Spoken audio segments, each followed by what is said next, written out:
You know, my friends, if a person got up in the morning and listened to the news, one might come to the conclusion that the problems at the Daiichi nuclear plant are very unexpected, and they just kind of fell out of the sky, and nobody could foresee the dynamics of this. I think that's a completely incorrect statement. It's in fact a great falsehood. The possibility that the containment structures might fail was under discussion more than 35 years ago, and these plants were built anyway. And now we're paying the price. In my mind, the question arises is, why are we having this discussion now? We know from the public record that this particular type of design of nuclear plant was broadly disputed by design engineers 35 years ago, during the time that the Daiichi plant was at Fukushima was being constructed. There was a reputable engineer who quit working on the project because he said the design was insufficient for the potential destructive forces which we could now see occurring, which have pretty much destroyed the reactors.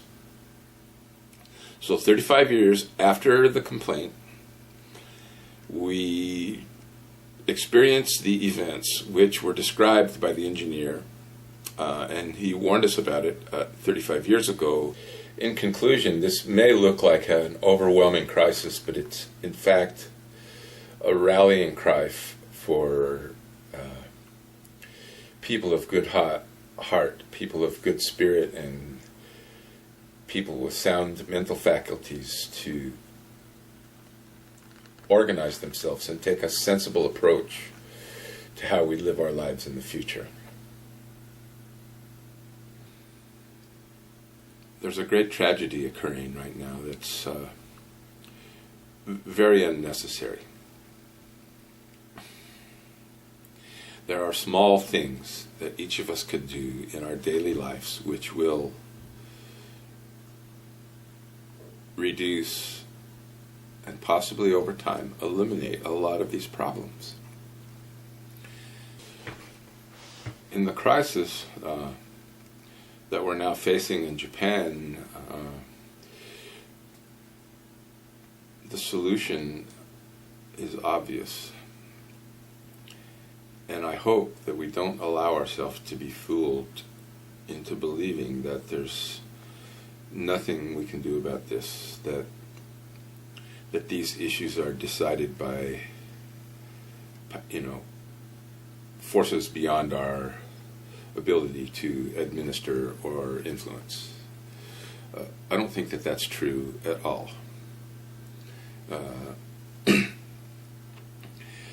Our politicians are elected by our vote. If we communicate among ourselves, all of the many, many millions of us that are here on the internet, then our wishes can be expressed, but only if we understand that we have a responsibility to each other that binds us beyond politics, beyond, finances, beyond industry, beyond capitalism. And that mutual responsibility is so fundamental that we need to express it by being calm, by being studious, by understanding the facts, and by acting on the facts. Now, I've received communications from some of my Aboriginal friends that state that they are proud to be native people, and that one of the lessons that they have been taught by their elders is that we should make decisions based on the reality of the effects of our decisions that will occur in 5 to 7 generations. So say 100 to 140 years from now. So the things that we do, the way we live, our actions, our activities, our relationships should be formed and bonded and kept based on the understanding that our great, great, great, great, great grandchildren are going to look at the example that we set. And I pray that the actions that we take together will serve the benefit of future generations by creating a situation where the quality of life improves, where the quality of the environment improves, where the ability to properly utilize resources without poisoning ourselves is a real fact of life, and that human beings learn to live with each other in a sustainable, environmentally friendly, nature friendly planet.